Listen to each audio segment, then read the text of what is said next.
You never did anything important in your life? My grandson said, into a microphone. At my own retirement party, I blinked, then smiled, and placed my hand gently on the blue folder beside my pie. He had no idea that the building he'd walked past every day for years was about to bear my name. My name is Eleanor. I'm 76, and I've spent most of my life surrounded by books, not people. Not the kind you take selfies with, the kind that save you when no one else sees you. For 4 decades, I ran the high school library in our little Oregon town. No awards, no headlines, just a card catalog and kids with too much pain in their eyes and not enough food in their lunchboxes. Logan, my grandson, never asked why his scholarship had my initials hidden in the corner.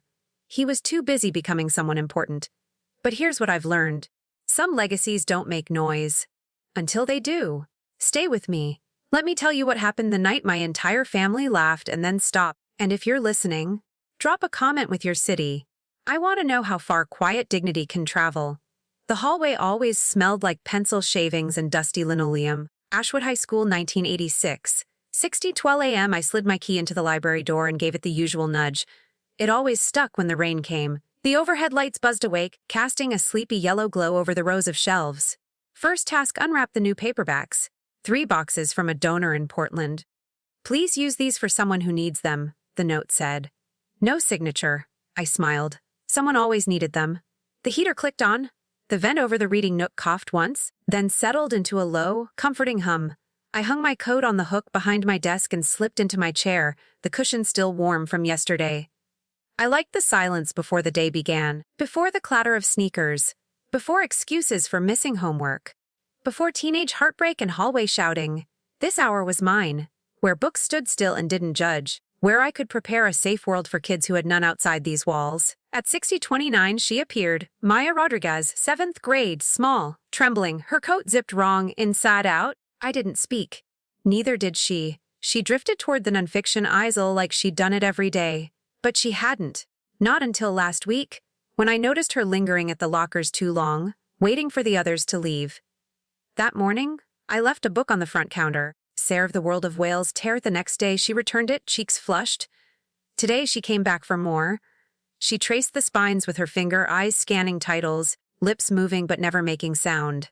I walked over slowly. The girl didn't flinch, but she didn't look up either. I knelt beside her. You like the whales, huh? I said softly. She nodded. Here's another. It's about dolphins. They talk to each other in cliques. Her eyes flickered, just for a second. I held the book toward her. She hesitated, then reached. Her fingers were cold, barely brushed mine. You're safe here, I whispered. Maya came back every Tuesday and Thursday. She never spoke a full sentence, but she always returned the books spotless, spines uncreased, corners neat, like she knew they were borrowed respect. Some mornings, she waited outside the library before I arrived, pretending to tie her shoes or fix a strap on her backpack. Other times she helped me shelve returns. We never called it helping. We just did it. I noticed the holes in her gloves, the same jeans, week after week, the way she looked longingly at the poster for the Scholastic Book Fair. And so, I started setting something aside. $5 here, $7 there. I gave up one afternoon coffee each week. It added up. I didn't call it charity. I called it preparation. That spring, I slipped a sealed envelope into her backpack. Inside, a voucher for 2 free books from the fair and a tiny silver bookmark shaped like a dolphin. No name, no lecture, just hope. Maya never mentioned it. But the next day, she wore a clip in her hair, dolphin blue. I smiled into my mug of tea and said nothing. Weeks passed, school ended, summer came. I kept the library open late that June, unofficial hours. Mostly for me, but a little for them. On my last evening shift before break, I found it. A folded piece of notebook paper on the counter, no envelope. My name was written in careful block letters. Ms. Grant. I unfolded it slowly. There were only 2 sentences. Thank you for seeing me. I didn't think anyone did. Sev Maya? I sat there in the quiet, holding the note. The air smelled like lemon cleaner and paper dust. The sun made long shadows across the reading corner. I opened the drawer beneath my desk. Tucked the letter between an old attendance sheet and a dried-up pen. That was the first one. The ceramic dish was heavier than I remembered. I had scrubbed it twice, even though it wasn't mine to clean. Nancy's house looked the same as always. White shutters, trimmed lawn, a seasonal wreath on the door. Perfect. Ordered. Cold, I pressed the doorbell and waited no answer. I tried again. Logan opened the door, barefoot, phone in hand, shirt half tucked. He blinked. "Oh, hey, Grandma. I just wanted to return the platter." I said, holding it up. He didn't take it. Okay. You can leave it there, I guess." He motioned to the small bench beside the door, already crowded with sneakers and a half-empty Amazon box. I set the dish down carefully, angling it so it wouldn't slide. My hands shook slightly. Not from age. From something else. He hovered in the doorway. "No, how are you?" "No, thanks for coming." Just a glance over his shoulder. "Well," I said, trying to fill the air. "The party last week was lovely," Logan smirked. "Yeah, people still talking about that speech." I gave a soft laugh. "I imagine they are." He leaned against the doorframe. "You know, Grandma." His voice dropped. Not malicious, just indifferent. "Most people don't really care about old librarians." The words landed flat, casual, like he was stating the weather. I didn't respond. I just looked down at my shoes, polished, practical. My thumb rubbed along the seam of my canvas tote. He added, "No offense.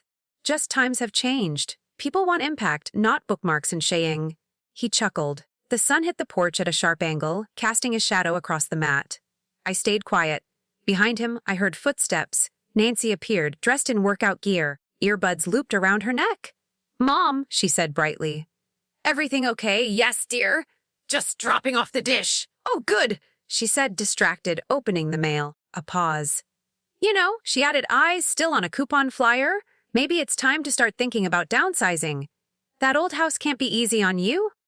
I opened my mouth, closed it. She looked up. "You know, I'm just thinking of you." Oh, of course she was. The ride home was quiet. Even the car radio seemed to know better than to speak. I pulled into the driveway, letting the engine idle an extra minute. The hydrangeas along the porch had begun to brown at the edges. Fall crept faster than I expected this year. Inside, I slipped off my shoes, placed my tote by the door. The house smelled faintly of cinnamon and floor polish. I moved slowly, not because I was tired, but because I didn't want to feel. In the kitchen, I filled the kettle. The water hissed, then stilled. I chose the Earl Grey. I always did when I needed reminding of who I was. At the table, steam rose from my mug. I cupped it in both hands, staring at the window. The wind had shifted. The light, too. I reached beneath the table and opened the second drawer. The wood creaked. A familiar sound, like a breath only I remembered. Inside, bundles of folded letters rested neatly, tied with faded ribbon. Names in pencil, years smudged at the corners. I chose one yellowed.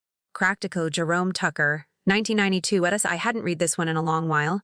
Dear Ms. Grant, you're the first person who didn't call me a lost cause. You let me read in the janitor's closet when I got suspended. You said I had good thoughts. No one had ever said that before. Thank you for seeing the kid I wanted to be. Love. I pressed the paper flat against the table. The corner curled. My fingers trembled, not from weakness, from remembering. Jerome had become a teacher himself. I still got a Christmas card every year. I sipped my tea. Warm, bitter, comforting.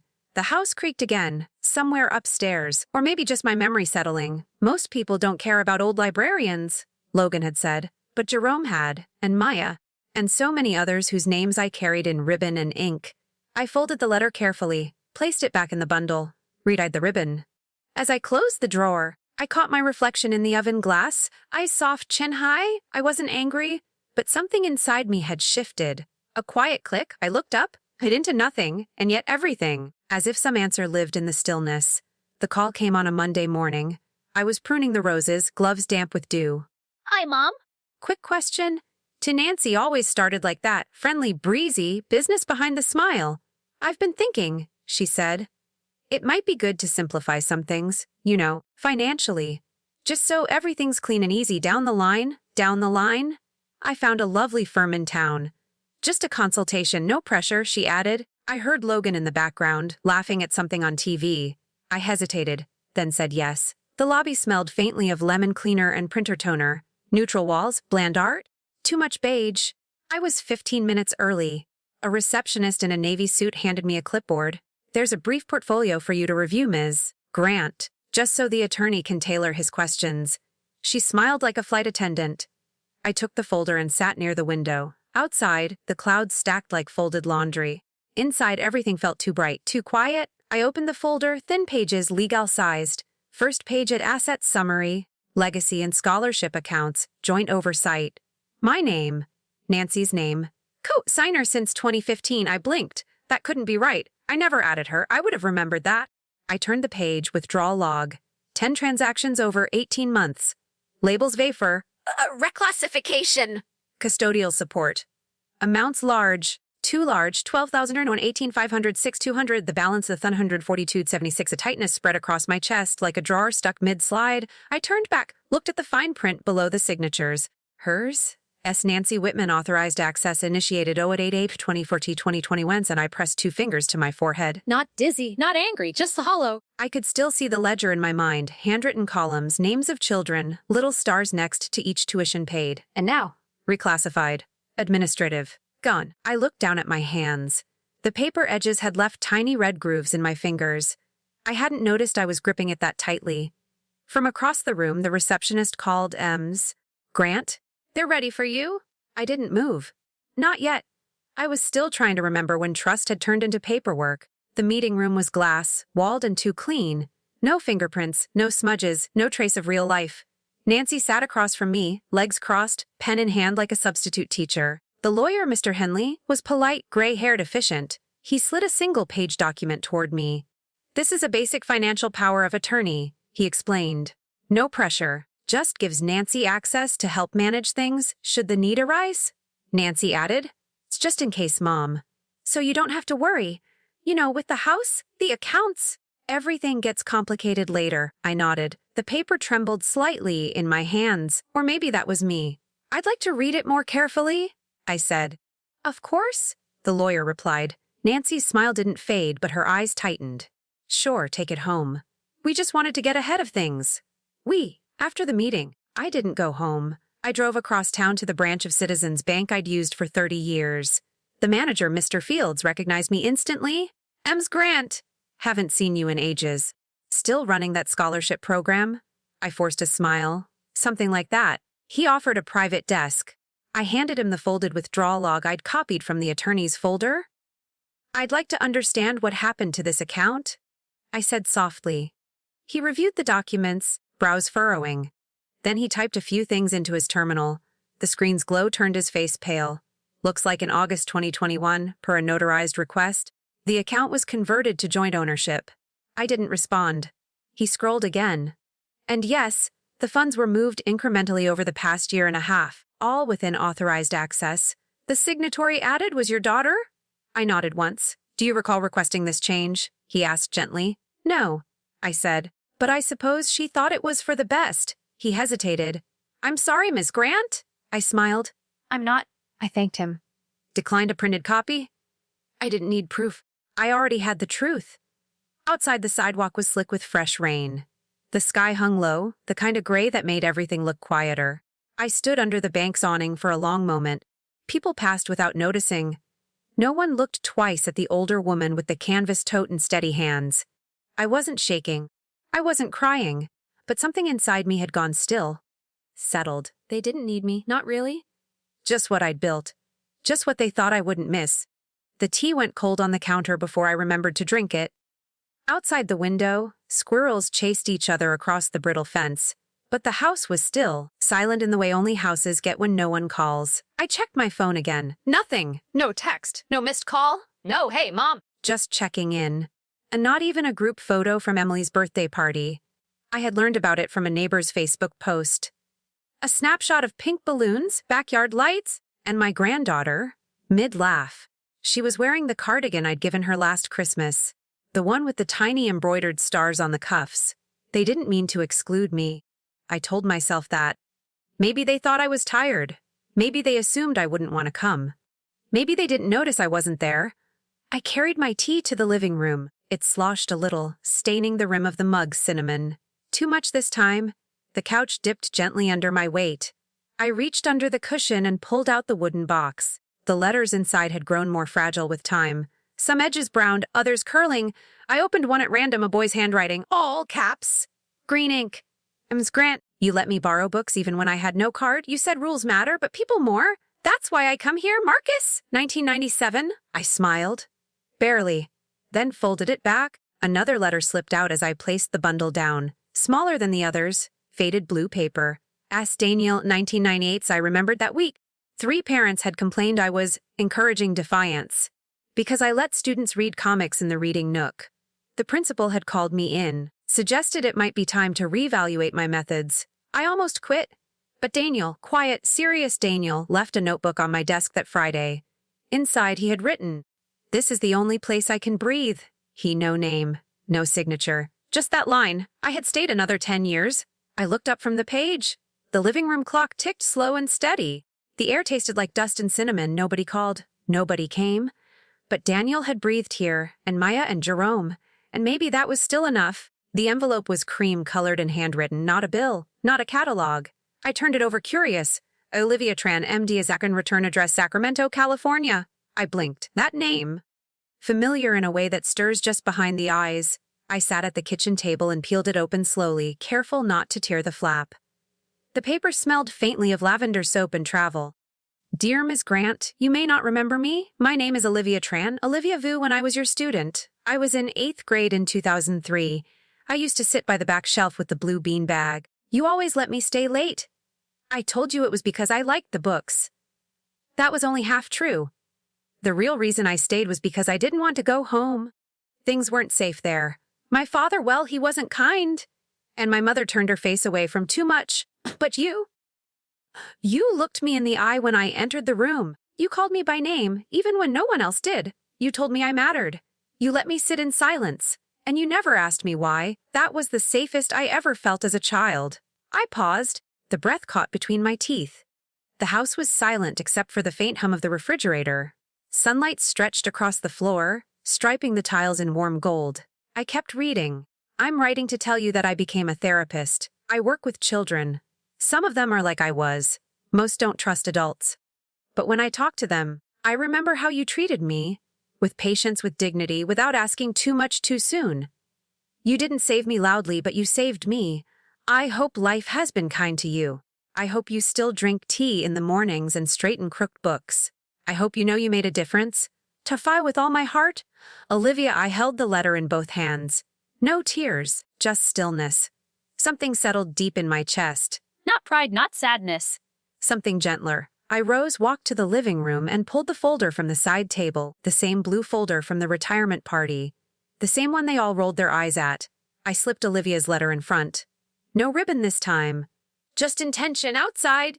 A bird landed on the porch railing, feathers ruffling in the breeze. I watched it for a long moment. Maybe I wasn't invisible. Maybe I was just waiting to be seen again. The invitation came in a cream envelope with a gold foil seal. Ashwood High School 75th anniversary celebration, and honoring past and present educators, and Nancy handed it to me over Sunday lunch, like it was a napkin. Logan sent your name in, she said. You should go, just to show up. You know, presence matters. Presence. I nodded, folding the envelope carefully and slipping it into my tote. The auditorium smelled like lemon wax and old linoleum, just like it had in 1987 and 2005, and the day I locked up for the last time, I arrived 20 minutes early. Wearing my favorite lavender blouse. It matched the folder tucked under my arm, now heavier with each letter I added. A volunteer in a blue sash greeted me. Welcome. Are you here for the student panel? No, I said gently. I'm Eleanor Grant. I was a librarian here. She scanned her clipboard. No formal slot, but you're welcome to take a seat. Anywhere in the back is fine. She smiled as if that fixed something. I walked slowly down the side aisle, past rows of faces I didn't know. Some glanced up. Most didn't. I chose a spot 3 rows from the end behind a support pillar. Out of the way. Safe. The stage lights flickered on. A PowerPoint clicked alive. There, celebrating impact shaping futures together, Logan stepped up to the podium, tie slightly crooked, voice steady with confidence. Good evening, he said. My name is Logan Whitman, class of 2019. I'm honored to represent the alumni tonight. Applause. Some too enthusiastic. Tonight we celebrate impact. Not just the jobs people held, but the change they created. He paused. I held my breath. We're here to honor real impact. The kind that builds bridges, not shelves. The kind that looks forward, not backward. A few scattered laughs. A polite chuckle from someone near me, my spine straightened. Logan scanned the room, never once looking past the 4th row. I adjusted the folder in my lap. Its corners bent from years of hands that had held hope. I whispered, more to myself than anyone. I taught you to read. But the lights, the podium, the claps, none of it remembered. The applause rose again as the next speaker took the stage. I remained seated, invisible behind the pillar. No one called my name, no one asked me to stand. Only the folder knew I had been there. Would you have stood up or let silence speak louder? The lights dimmed between speakers. I used that moment to slip out. No one noticed. I moved through the side aisle, folder pressed gently to my chest. My shoes tapped softly on the old tile floor. Same tiles I used to sweep with my shoe, walking stacks of overdue books back to their shelves. The hallway outside the auditorium was colder than I remembered. Cleaner, sheenier. As if they'd scrubbed the memory out of it, I walked toward the exit slowly, each step echoing back a different year, 1986, 1997, 2009. Near the glass doors, someone stepped in my path. She was shorter than me, maybe in her late 60s, wearing a tan coat with a missing button. Her eyes lit up. Eleanor Grant. She asked softly, like she wasn't sure if ghosts were allowed to speak. I nodded, surprised. Yes! She reached out, touched my arm. Her fingers were warm. I had to say something. I waited. My son was Marcus. You let him stay late. You gave him extra books when we couldn't afford any. You told him he was more than his report card. A Marcus. Green ink. All caps. The boy who wrote, "People matter more." Bice, I remembered. She smiled, eyes misty. He never forgot you. Not once. Even now, he keeps one of your notes taped above his desk. I blinked. Swallowed? Thank you, I said quietly. She squeezed my hand, then stepped aside. I walked out into the night air. The parking lot was mostly empty. The glow from the street lamps puddled on the pavement, soft and amber. I crossed slowly, the sidewalk uneven under my feet. Old tree roots had lifted parts of it over the years. Outside the main building, I paused. The bricks still carried the faint scent of chalk and sunshine. The flagpole clinked in the breeze. I turned once, just once, to look back. Inside, applause swelled again, but none of it was for me. I adjusted the folder beneath my arm. A leaf drifted down from the elm tree by the gate, landing on my shoulder. Golden, dry, weightless. I plucked it gently, held it for a moment, then let it fall, and walked on. The folder didn't fit in the drawer anymore. Too many letters, too many years folded into paper and ink. I sat on the edge of the bed, the lavender blouse still hanging from the back of the door, unworn but ironed. The room was quiet, except for the slow tick of the wall clock, an old librarian's friend. I lifted the folder onto my lap, smoothing the cover with both palms. It looked more worn than I remembered. Edges frayed, corners soft. I reached for a ribbon to tie it shut. A final act. Not angry, not bitter, just ready to put it away. As I tilted the folder, something slid loose from the back flap, a pale gray envelope with a golden city seal. It fluttered to the floor. I bent to pick it up. The flap was already sliced open. I hadn't seen it before. Inside it, a single sheet typed, signed in ink. "A Dear Ms. Eleanor Grant, I hope this letter finds you well. You may not remember me. My name is Dean Vasquez. You taught me in the library when I was just another lost sophomore trying to survive geometry. You let me check out Calvin and Hobbes during third period, even though the math teacher warned you not to. You said something I've never forgotten, Bive. If he's reading, he's learning. And if he's learning, he belongs." That sentence changed everything. My breath caught mid-chest. Dean Vasquez. Dean. He used to wear 2 large sneakers and doodle in the margins of his notebook. "Now, Mayor, I've been following your retirement story from afar, and I'd like to meet you." Not socially, but with a proposal. Our city is planning a new community learning center downtown, and I believe no one deserves to be part of it more than you. You once built futures out of forgotten books. I'd like to talk about naming something after that kind of legacy. Would you consider a meeting next week? I, with sincere respect, of Dean Vasquez, P.S.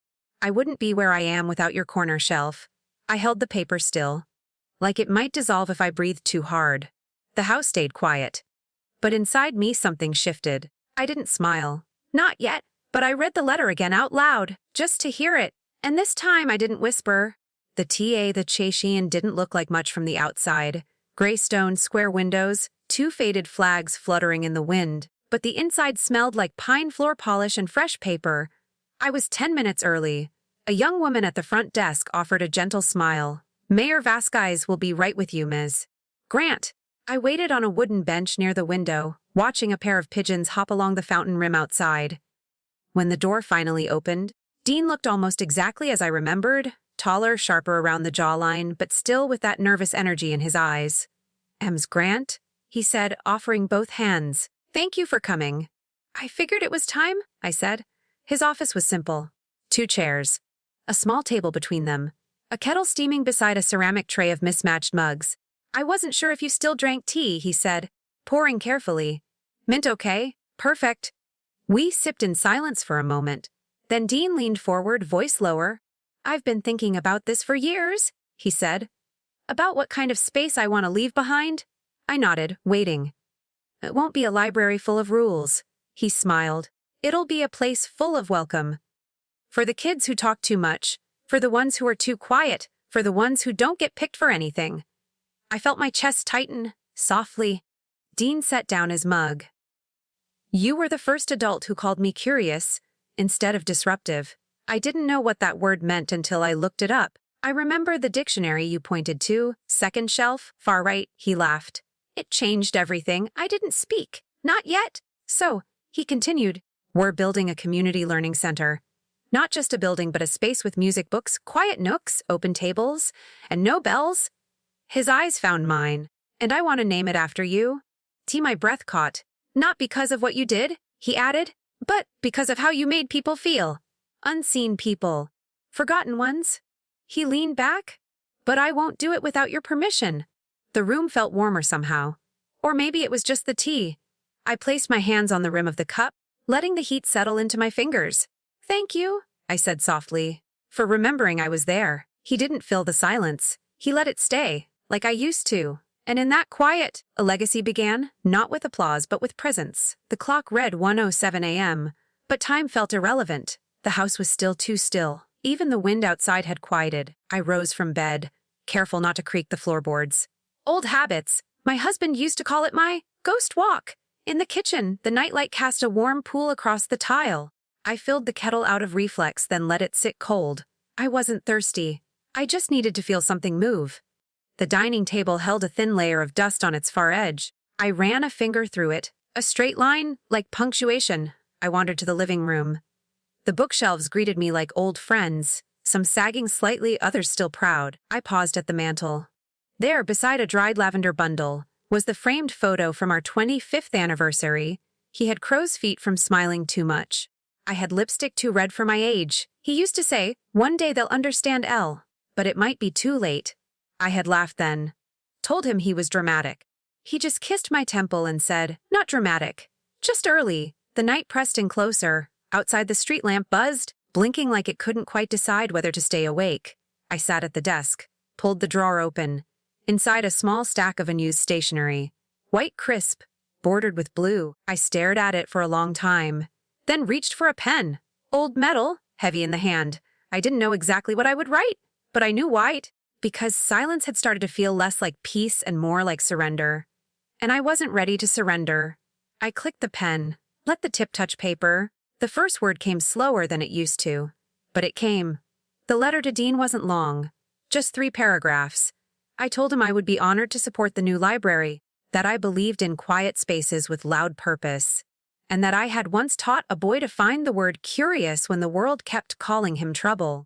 I signed it with a fountain pen, the one my husband gave me on our last Christmas together. The ink bled a little at the tail of my name, but I let it be. I folded the page, slid it into an envelope, and set it on the counter for morning mail. Then I turned to the laptop on the side table. It was old, sluggish, and made a faint wheeze when it powered on, just like me. The screen flickered, then loaded the desktop. I opened my bookmarks. There they were: the scholarship fund, the alumni gift tracker, the city donation log. I clicked each one slowly, familiar pages, passwords memorized years ago. My fingers hovered over the first account, the one Nancy had convinced me to make more accessible. I remembered the day clearly. I'll just help manage it, Mom. You don't need the stress. Stress, she had said. The cursor blinked at the top of the form. Request change of access. Text it. I didn't hesitate. I typed in the update. Remove co-signer. Reason: original sole owner restoring account integrity. I moved to the next, then the next. Each time, it felt less like revenge and more like returning furniture to its rightful room. No announcements, no storm. Just quiet rearrangement. At the final screen, I paused. The donate button blinked at me in green. Above it, my name still sat as founding contributor. As I stared at it, Then, with a few clicks, I renamed the contributor label to As Anonymous. Eleanor Jeffs. The G was enough. I closed the browser, pushed the chair back. The house hummed in low relief. In the silence, I heard only the refrigerator kick on and the faint rustle of a leaf brushing the window. I stood, crossed the room to the mirror by the door. The woman looking back at me wasn't younger, wasn't new, but her shoulders set differently now. Not heavier, just more certain. I reached up and smoothed one strand of hair behind my ear, then said to no one in particular, "If they didn't see me before, they will now." I started with the oldest address I could remember, Maya Gutierrez, class of '89, last known to live in Boise, Idaho. I wrote her a letter, by hand, no email, no links, just ink, paper, and the shape of my heart in cursive. "Dear Maya, I hope life has continued to grow gently around you. I'm writing not to recall the past, but to ask for your voice in shaping the future. I'm organizing a small scholarship fund in memory of Charles, my late husband, and for the many students who never fit the mold but carried something beautiful inside. If you're willing to share a few words, or simply pass this along, I'd be honored. Say with warmth of Ms. Eleanor Grant." I read it twice before folding it, slipped it into an envelope, licked the seal, pressed the flap closed. I repeated the process with another name. Another Jerome. Olivia. Daniel. Marcus. Even Dean Vasquez, though I knew he'd already said yes in his own way. Each letter slightly different, but all held the same seed. This wasn't about proving anything. Not anymore. It was about replanting what they had once watered in me. I stacked the envelopes beside the sink, weighted with a ceramic spoon rest to keep them from curling. Next, I opened the laptop, created a basic donation page. No fanfare, no photos of me smiling beside oversized checks. Just a simple title: Airs the Corner Shelf Fund. Subtext 2: for the kids who were told they were too much or not enough. I chose a photo of the old library corner, the one with the peeling beanbag and crooked lamp. That was enough. I stared at the screen, then clicked publish. And no social media post, no family email, just a quiet doorway now open. By late afternoon, the light slanted gold across the kitchen counter. I slipped on my sweater, the one with the fraying sleeves, gathered the stack of letters, tied them with a rubber band. Outside, the wind had picked up, tossing leaves down the sidewalk in lazy spirals. The mailbox stood at the end of the street. I hadn't walked to it in weeks, not since the snowfall. But now, every step felt like punctuation, like a sentence I was finally finishing. When I reached the box, I paused, one hand on the metal lid, the other gripping the stack of letters. They weren't heavy, but they carried more of me than most people ever saw. I slid them in one by one, heard the quiet thunk of each landing, and for the first time in a long while, my silence felt loud. The first reply came in a yellow envelope with a sunflower sticker on the back. I stared at it for a moment before opening. My hands trembled slightly, not from fear, but from the H of being remembered. Inside, a handwritten note in looping cursive. Ms. Grant, I still remember your voice reading A Wrinkle in Time. I was 12, scared of everything, and the only place I felt okay was that corner bean bag next to the radiator. Thank you for letting me be invisible without feeling erased. Woof for Lara. I ran my finger along the edge of the note. The ink was slightly smudged. Maybe tears, maybe time. I placed it carefully inside the green folder. That night, I received an email from a man in Austin. Subject line: Us donation sent. My kids know your name. He attached a photo, 3 children holding a cardboard sign in crayon letters. Thank you, Miss Jean. I didn't recognize his face in the signature, but the sentiment, it wrapped around my chest like a long-forgotten song. Then came a short video. A young man sitting in a parked car, voice low and careful. Hey, Miss Grant. You probably don't remember me. I was the kid who always fell asleep in the back row. That wasn't boredom. That was hunger. I didn't have dinner most nights. He paused, looked down, then back at the camera. Your library smelled like books and safety. Just wanted you to know. I pressed pause and sat still for a long time. Not crying, not smiling, just breathing. I felt like the pages I had once read aloud were now reading me back.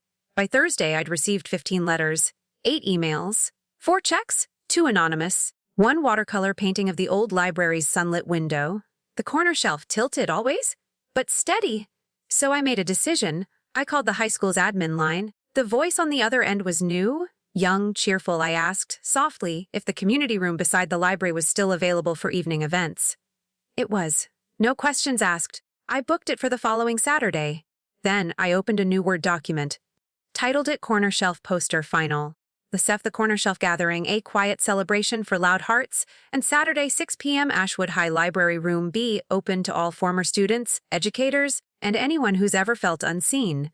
No RSVP required, no speeches expected, only kindness. I printed 20 copies, folded them carefully, slipped them into my tote bag. Then I walked to the corner bakery, the laundromat, the post office. Each place had its own rhythm, its own silence. At the grocery store, I pinned one beside the flu shot poster. Slightly crooked, but visible. That's when I saw him, Logan, 2 aisles over, holding a can of soup, frowning. His eyes caught the poster, paused, scanned. He didn't say anything, just took a photo, slipped his phone back into his pocket and left. My pulse quickened. Not from fear, but from knowing the moment of quiet could no longer stay hidden. That evening, I lit a small candle on the windowsill. The flame bent sideways in the breeze. I sat by it, holding one of the older letters in my lap. Not rereading it, just holding it. Like a hand across time. Like proof I wasn't planning to fight. But I was done hiding. Have you ever been quietly underestimated? Or quietly empowered? Share your moment below. You're not alone. I arrived at the library room an hour early. The keys still fit in the old lock. My fingers hesitated on the doorknob, then turned. Inside, the air smelled the same. Plastic chairs. Faint lemon disinfectant. Dust warmed by fluorescent light. I flipped the switch. The lights hummed to life, buzzing in their familiar way. The tables were already set in a wide U shape. I adjusted them slightly, set out a few pitchers of water, cups, napkins. Then came the small touches. A vase of daisies from my garden. 3 framed letters. A soft creased photo of Charles standing in the old library, one hand on a globe. At the front table, I laid out a sign and sheet. A pen. A small basket labeled corner shelf, fund optional. And then, I waited. The first person in was a woman in a lavender shawl. She paused in the doorway, then smiled. Grant. I nodded. Her eyes watered. You still remember my name tag colors, don't you? She laughed, wiping at her cheek. Olivia! Class of 91. We hugged like old neighbors. She brought cookies, still warm. Then came Jerome. Then Marcus. Then a retired janitor who used to whistle show tunes on Thursdays. Each one brought something. A flower, a note. A story. Each one walked in quietly. But together, they filled the room with a sound I hadn't heard in years. Respect. Real, earned, enduring. And then a shift in the air. The door opened again. I turned. Logan stood there, Nancy beside him. Both still dressed from work. Both unreadable. He scanned the room. Eyes moving from the posters to the people. The memory wall. The donation basket. The folding chairs filled with folks who knew my name long before he remembered to use it. His voice barely carried. You did all this without us? I didn't answer. Not out of coldness, but because the answer was already in front of him. Instead, I raised my hand gently, pointed toward the back row. The only 2 seats left. He followed the gesture, then looked down, and was as if trying to decide whether to sit or to speak. But this wasn't his story. Not tonight. So I turned back to the daisies, adjusted a petal, and let the room hold the weight of what it knew. The room settled into a soft murmur. People passed the cookie tray, poured cups of water, wiped the corners of their eyes without shame. Then someone stood, a man in his late 40s. Broad shoulders, a bit of silver at the temples. I hope it's okay if I say something. He began, voice cracking a little. I nodded. He looked around the room before speaking again. I used to come to this library every day after school, he said. Not because I loved books. Not at first. I came because I didn't want to go home. The room fell still. Even the hum of the lights seemed quieter. My parents fought. Loud, mean. Some days I'd sit in the back corner and pretend to read. Miss Grant never asked questions. She just let me be there. He smiled toward me. A couple of times she'd slide over a peanut butter cracker. Or a book on something random like constellations. It made me feel like maybe I mattered. A small laugh escaped him. And now I teach 7th grade science. The room applauded. Soft, real. I watched Nancy from the corner of my eye. Her spine straightened, but her hands fidgeted in her lap. She wasn't used to this kind of attention. That wasn't centered on her. Logan stared at the floor, jaw clenched. But I didn't look long. This night wasn't about them. One by one, more voices followed. A woman shared how she learned to write her first full sentence in my summer program. A retired nurse thanked me for letting her borrow medical books long before she got into school. Someone else remembered the scratchy green chair by the window, where I figured out I wasn't stupid, just scared. At each story layered over the next like soft music, like bricks in a wall that had been torn down years ago, now rebuilt in memory. I didn't speak. I didn't need to. Every word they said rewrote the narrative my family tried to give me, that I was old, unimportant, replaceable, but here they were, proof that legacy doesn't come from titles but touch, not from power but presence. I met each speaker's eyes, nodded, folded my hands, let their voices carry the weight I no longer had to bear. This wasn't a defense, it was a homecoming, and I was already home. The final speaker had just finished when the door creaked open one more time. Dean Vasquez stepped inside. His coat was dusted with wind, and he carried a long, narrow case under one arm. "I hope I'm not too late," he said, catching his breath. The crowd turned. A few murmured his name. Dean smiled, nodding to familiar faces, then made his way toward the front. He set the case down gently on the table, unlatched the top, and lifted out a rolled sheet of thick parchment paper. "I wasn't going to show this yet," he said, "but tonight feels right." He unrolled it across the table, flattening the corners with 2 mugs. At the center of the page was an architectural drawing. Soft pencil lines, clean windows, open spaces with curved reading benches and community tables. But it was the name at the top that stole every breath in the room. Sa Tiadachina Argentil Arnanaik have a community library and resource hub. For a moment, no one spoke. Then, the room erupted, gentle at first, then rising like a wave. Applause, smiles. A few people even stood, clapping with both hands over their hearts. I didn't move. My eyes locked on the name, not because I needed it, but because it meant they saw me now, fully. I looked across the room. Logan was slumped in his chair, his hands clasped tightly in his lap. His jaw moved slightly as if chewing regret. Nancy stood abruptly. Her chair scraped back with a sharp squeal. She looked around, at the posters, the people, the name on the drawing, and then she left. No goodbye, no confrontation. Just the soft thud of her heels down the hallway and out the door. I didn't watch her go. Dean turned toward me, eyes shining. "I know you didn't want a spotlight," he said, voice low. "But this isn't about spotlight. It's about North Stars." I smiled, touched the corner of the drawing. "It's beautiful," I said. "It's you," he replied. The applause faded into soft conversation again. Someone handed me a cup of tea, the ceramic warm against my palms. I looked out over the room, faces lit with memory, walls holding laughter, a story rewritten without erasing the truth. Then I whispered, mostly to myself, this was never about them. The house greeted me with the same soft groan of the front door. No messages blinked on the phone. No missed calls. No footsteps pacing upstairs. Just silence. But this time it didn't press on me. It didn't feel like a blanket soaked in loneliness. It felt like breath. I slipped off my shoes at the door, placed my tote on the kitchen table, and filled the kettle. The click of the burner. The hum of heating water. Even those small sounds felt earned. I took my mug outside to the front porch. The air was crisp, cool enough to sting the nose, warm enough to sit a while. The street lamp cast a wide yellow arc across the steps, lighting the dried leaves that had gathered there like old pages. I wrapped the blanket tighter around my shoulders, cupping the mug between both hands, letting the steam graze my cheeks. No one had texted, not Nancy, not Logan, and that was fine. Tonight was not about explanations or apologies. It was about what remained after the noise. The library room had emptied slowly. Hugs had lingered. Eyes had brimmed. Dean had helped me pack up the framed letters and vase of daisies. He'd offered to drive me home. I declined. I needed the walk, the quiet. A crunch of gravel startled me from thought. A figure appeared at the edge of the sidewalk, a woman in a maroon coat holding something in both arms. It was Olivia, still wearing that lavender scarf from the gathering.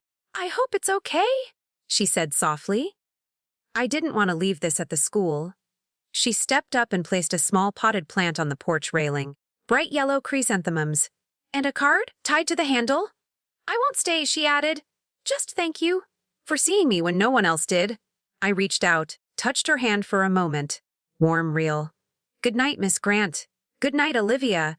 She walked back into the dark, her coat trailing like the closing page of a chapter. I looked down at the plant, then at the card, didn't open it. Not yet. Instead, I sipped my tea, watched the steam curl upward like a ribbon, felt the night settle around my bones, not inside them. Then I whispered, not to anyone, but into the stillness that had once swallowed me whole. It was never about making noise. It was about being heard. The morning arrived quiet. Not the kind of quiet that aches. The kind that fits like soft wool. Light spilled in through the kitchen window, laying gold on the tile. The kettle hissed as I stood in my robe waiting, same mug, same corner.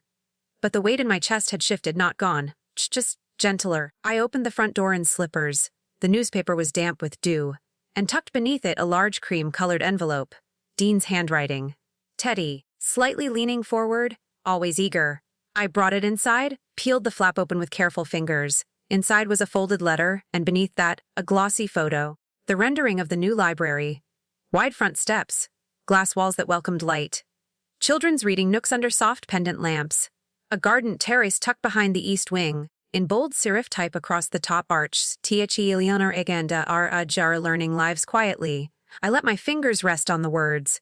The photo was warm from the sun filtering in. Or maybe it was me. I turned to the letter. Dean's voice was in every line. He thanked me again, told me that over 60 donations had come in already, most small, many anonymous. Then came the list. I scanned down the page. I anonymous former student S, anonymous former student MS, anonymous former student, dozens of them. No headlines, no names to carve in plaques. Just a chorus of silent gratitude. I felt my throat tighten, but didn't cry. Instead, I crossed to the fridge. The magnet shaped like an apple held an old photo. Charles, holding a paperback in one hand, laughing at something I'd said. I lifted the magnet, slid the library rendering beside his photo, pressed the magnet down again, 2 stories, side by side. The back door creaked in the breeze. I left it open. The kitchen smelled faintly of toast crumbs and jasmine soap. I poured my tea, sat at the table, and breathed. No messages from Nancy, no knocks from Logan. But for once, I didn't wait for either. I didn't need a parade or a reconciliation. Legacy, I realized, isn't about monuments. It's about echoes. The kind that return quietly, years after you've stopped speaking. And this morning, the echo was enough. A month later, the ribbon was cut. I didn't stand on stage, didn't hold the scissors or smile for the press. Dean had asked if I'd like to say a few words. I declined. Let the building speak. I told him. He understood. I arrived early that morning, before the cameras, before the crowd. The sun was still rising behind the east wing, casting long lines of light across the new brick. Everything smelled new. A fresh paint, clean wood soil from the garden beds. But it didn't feel unfamiliar. I found a seat in the last row off to the side. A perfect view of the entrance and the corner shelf window. There were rows of folding chairs, white cloth fluttering gently in the breeze. A table of cookies and punch. A banner that read, "Test today we open a place for all stories." Pay people trickled in, donors, city officials, former students. Some recognized me, most didn't. I didn't mind. Dean took the stage, said a few words about quiet vision, long service, and shared purpose. He didn't say my name, but I saw it printed in bronze on the glass door behind him. Not shouted. Simply there. When the ribbon was finally cut, the crowd clapped. Children ran forward, squealing as they darted through the wide, open doors. And then I saw her, a small girl, maybe 7, red curls bouncing as she made her way toward the corner shelf. She sat cross-legged in the cushioned nook, picked up a picture book, and began to read. Not rushed, not fidgeting, just still. I felt something shift in my chest, not sharp like before, but warm, expansive. I sipped my tea from the thermos I'd brought, watched as sunlight danced on the girl's page. Then I leaned forward, elbows on knees, and whispered to the breeze, "Welcome home." The house was quiet when I returned, the kind of quiet that invites, not isolates. I slipped out of my shoes, hung up the shawl I'd worn, soft wool, faint smell of lavender still clinging to it. The air inside smelled of old wood and afternoon sun. On the kitchen table sat a small package, wrapped in brown paper tied with twine. No return address, but I knew the handwriting. Dean. I opened it gently. Inside was a hardcover book, brand new. The jacket showed the new library lit from within. Its windows glowed like lanterns in a storm. I turned to the first page. There, in blue ink for Eleanor Grant, I who taught us how to listen, DV. I closed the book, held it to my chest for a moment, then placed it on the side table next to the sofa, right beside the worn armrest where Charles used to nap on Sundays.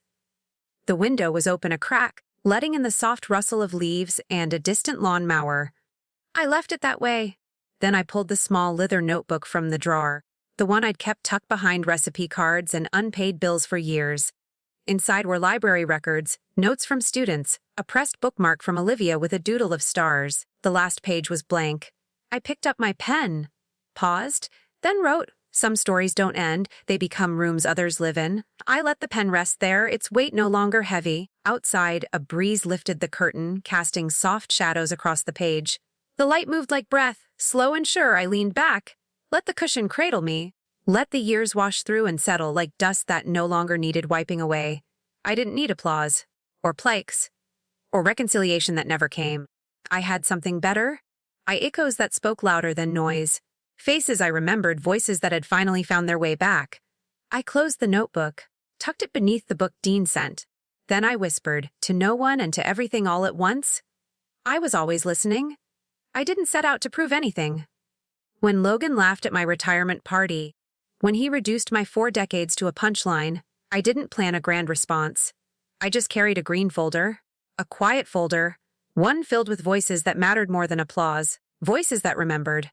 I think that's what legacy really is. Not statues, not spotlights, but quiet footprints you don't even know you've left until someone retraces them. I spent years shelving books, guiding lost eyes to pages that could hold them, offering crackers to hungry kids without asking questions. It never felt heroic, it felt necessary. But aging has a way of turning necessary into invisible. You open your mouth and no one hears. You sit at the table and somehow still feel outside. You say something wise, and they call it cute.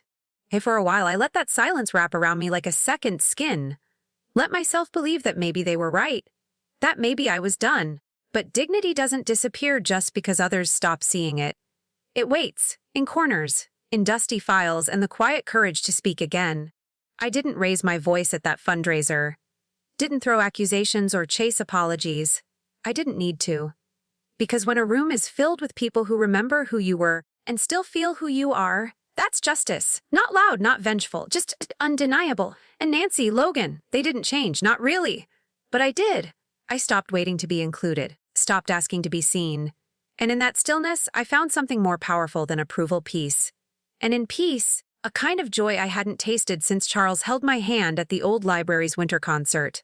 The kind of joy that doesn't need an audience. Just one child, curled up at the corner shelf, flipping a page. That was enough. That will always be enough. If you've ever been overlooked, not because you failed, but because your love came quietly, I want to speak to you. If you've sat through dinners where your words disappeared into empty air, or watched the people you raised dismiss the years you gave, please hear this: you are not invisible. You are not forgotten. They may never see the nights you stayed up, the birthdays you remembered when no one else did, the quiet ways you held a family together with nothing but patience. But I see you. Maybe your strength isn't loud, maybe it never filled a boardroom, but it filled lunchboxes, it folded towels, it forgave when it hurt. And that kind of strength, it doesn't vanish. It builds legacies that don't need to shout to be remembered. I used to think being silent meant being small, but now I know. Silence can hold more power than noise. It can hold dignity. It can hold truth. It can hold the kind of love that doesn't need to be repaid, only passed forward. So if today feels quiet, if the phone doesn't ring, if no one asks what you think, don't shrink. Lift your chin. Warm your tea. Let the sun reach your shoulder through the window and say, I'm still here? You are. You are the reason someone reads, someone believes, someone dares to keep going. And maybe you'll never hear them say thank you. Maybe they won't know the role you played, but they're becoming. It has your fingerprints all over it. That is enough. You don't need to reclaim your worth. You never lost it, they just forgot how to look. But I haven't. And if you're still listening, if this story stirred something, a memory, a hope, a quiet ache, then it found its way to the right place, to you. So please, when the world gets loud and cruel and forgetful, come back to this moment, this quiet, this truth, this legacy. And if no one's told you lately, you still matter. Loud or quiet, you still matter? Now tell me, have you ever been dismissed like Eleanor was? Or found healing in your own quiet way? Share your story in the comments. You never know who you might help feel seen. You're not alone.